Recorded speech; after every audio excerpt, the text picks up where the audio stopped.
奉劝摩羯，谈恋爱少猜测，坦荡荡才有光，这才是你最吸引人的地方。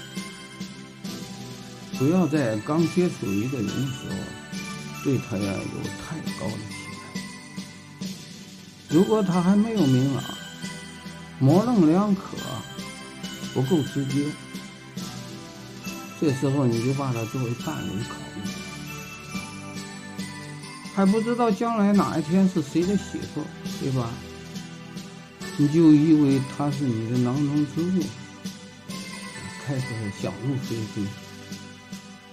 这种期待一旦达不到，你的负面情绪就会爆，一点一点慢慢内耗，眼神暗淡，灵魂受伤，人的魅力不在。